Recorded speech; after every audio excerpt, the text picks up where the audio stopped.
Hello guys, and today what I'm going to be doing is I'm going to be doing a GIMP tutorial, and it's going to be how to make a professional and clean cut logo. If you haven't seen it, it should have been on the thumbnail. If you haven't seen it, this is mine. This is what I use every day as my YouTube logo. Okay.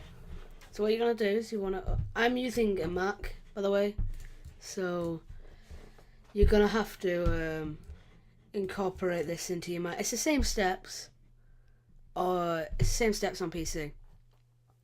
Now first of all, what you have to do is, you're going to have to install script-foo, which I'll leave a link to that in the description and how to do it.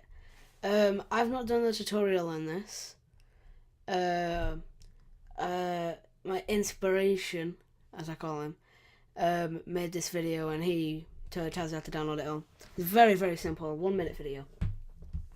So you should have this bar if you've downloaded it. So I'm just gonna let you download that and be all ready. Okay. Now what you have to do is you should have these three boxes. If you don't, go into Windows, recently closed, or toolboxes, and these, open them. So what you're going to do now is you're going to go into File, New, and you're going to go up to 800 by 800. If you don't really want it to be very good looking, I don't know why I wouldn't put it on 700 by 700, because that's the minimum. If you want it to look really good, put it higher. But these two have to be the exact same. So, yeah, that's what I'm going to advise. 800 by 800 is a good size. That's what I made mine by. You'll click OK. Then what you're going to do is you're going to go over here to this box where it says background. Go right click, new layer, 800 by 800. Keep the name, doesn't really matter. And then I'll have on transparency. Okay. Then what you're going to do is you're going to click on the ellipse, select. It's going to be like a little circle up here. You're going to, it's going to make the box bigger. You're going to go right from this top corner over here to the right bottom down here. And there you have your first circle. Now, in this first circle, you're going to click on this blend tool. Go over here onto the first colour. You're going to go a whitish grey, like the, follow my step here. I've done F4, F4, F4. And on the second one, you don't want to have white, you want to have a darkish, more darkish kind. Still light, about dB, dB, dB. So I'll leave both of them names down in the description so you can copy it. Now, you should be able to just drag from here to there. There you go. You have your first circle. And we're going to edit that later, but from now it's fine. Okay, now I'm going to do another layer. 800 by 800, same as everything last time. Keep the name, because it'll do it for you. You got layer 1. You're going to go back onto your ellipse select. You're going to go down a bit, yeah, so that's how big I want my line, and then over here, and now you want to measure it up on how big you want the distance between each line, between each circle. So I want it about that far, so I'll have it there. You're gonna go onto here.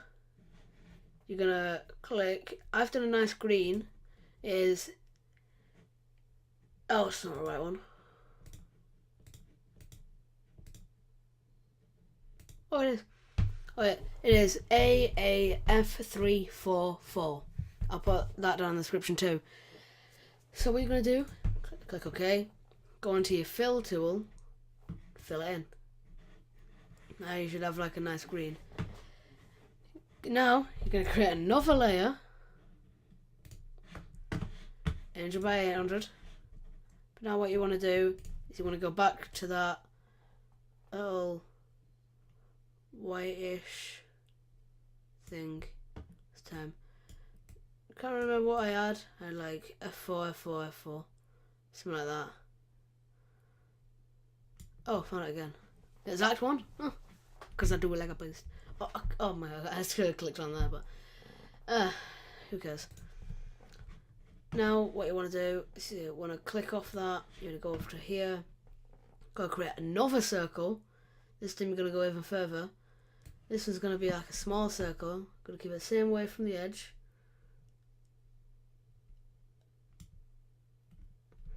This one's a bit too big, so I'm just going to smallen it down a bit. I'm going to position it.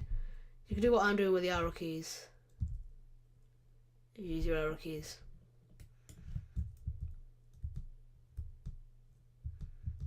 I've clicked on the wrong thing. Okay, should be good enough. Go back onto your layer fill, which is your gradients here, blend. You're gonna do the same as you did last time. Go right from the top down, and it'll blend in. Okay.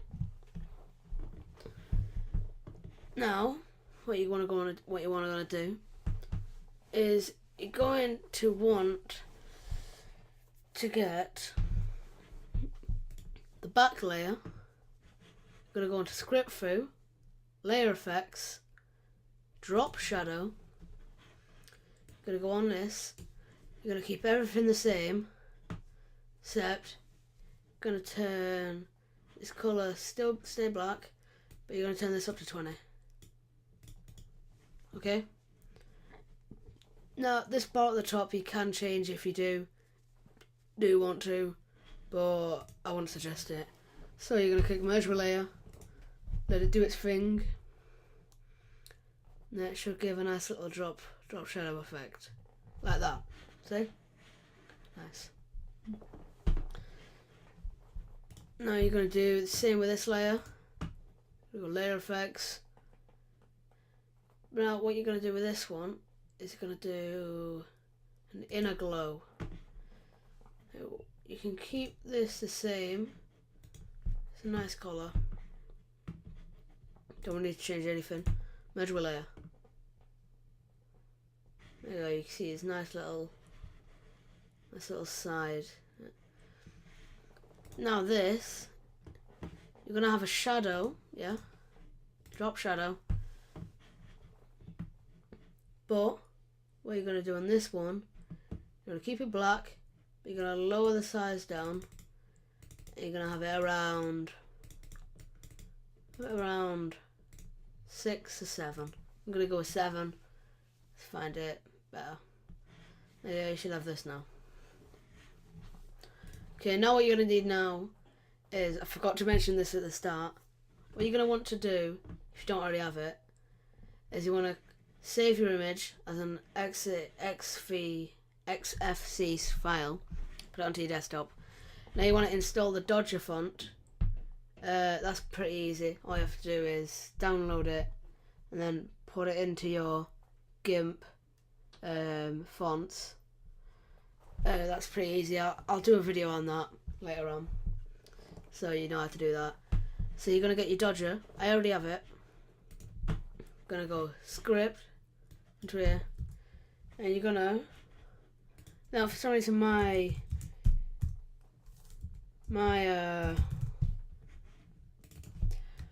GIMP is messed up, so it just doesn't work like that. So what I have to do is I have to type in Dodger manually, and there you go. That's what the font should look like. If you can see in this little box, I'll probably zoom it in if I want to, if I can be bothered.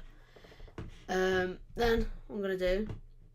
Now, it doesn't really matter if you go outside the boxes, because it would look better if you go out the box. So what I did, if you're planning to do exactly what I did and make it look all nice and fancy, then copy me here.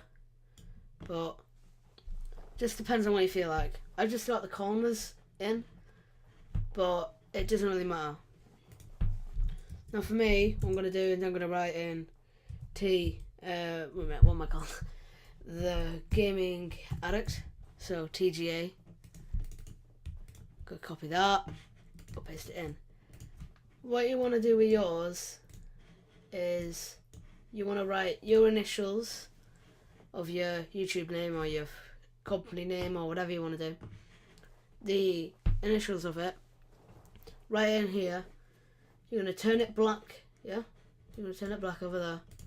And you're going to resize it so it's as big as it can be in this box. Okay?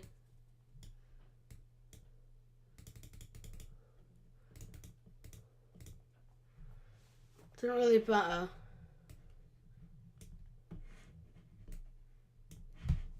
Doesn't really matter if it's not too big. If you can't fit that much on. You might have to make it a bit. No, it depends on what you're doing with it. If you're making it like me and making it massive, then sure, good on you. But there's troubles with having it absolutely massive, like I'm doing. You have to position it all right. Okay, now this bit, it just gets a bit trickier. You're gonna go on to right click on this top text section. Going to go down to Alpha to Selection, and what you're going to do is you're going to go over here to Edit, Cut. Okay? Now that you've cut it out, put this on invisible. Oh, sorry. Put that on invisible. Oh, Christ, I'm moving this by accident. Sorry, put that on invisible.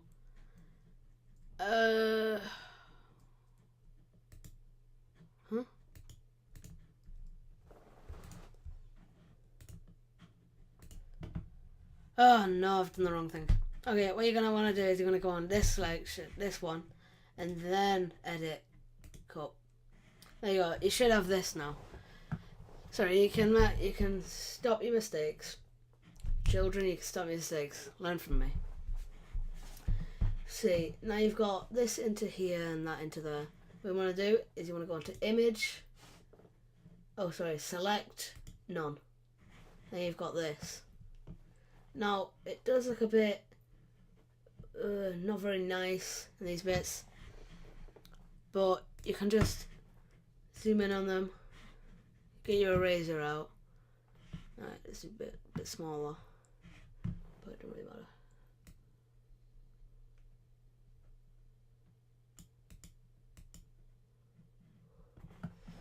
Don't matter. Oh, well done. Yeah, 50%.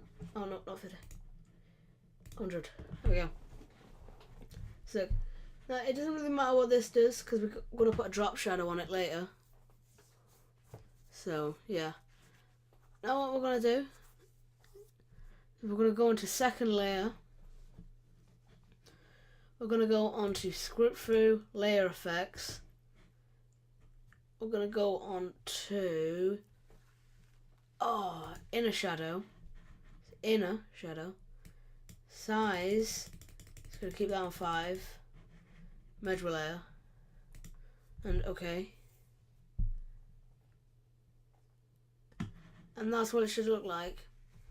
Now, you could do it the other way around. And you could do script through layer effects. You could do drop shadow, which is the opposite of it. You want to keep that back at 5. Actually, you're going to want to put it at 10 because it reverses the other one. Measure layer. And it looks like that. And I kind of screwed up there because I put a little dot there. So just don't do what I did. And it should look fine. So you have one or two options to go there. So I hope you enjoyed this tutorial. And there is one other thing you could do if you want to. This is what I did. I went onto the internet and I downloaded a kind of like a little carbon fiber background kind of thing. It's 800 by 800. Keep it that size. And then what I did was I went onto here, make this hidden. There should be like a transparent background. And by the way, that's how you So you have transparent backgrounds, by the way. So yeah. So we want to go. If you want to go to, where is it? File. Open as layers. Gonna go carbon fiber, or whatever your thing is, and then it should automatically put it in as the background. If it doesn't, just move it. Just down here, and then you should have a background just like mine. Now, what I'm actually going to use this as, I'm actually going to use this. No, actually, I did make a mistake there, so I'm not going to use this one. So, well, anyway, I hope you enjoy this tutorial. There's many different ways you could do it. Like you could maybe put an outer glow. You could do really anything. You could change anything about it. So, anyway, I hope you enjoyed this little tutorial, and I hope you learned something, and goodbye. Thank you.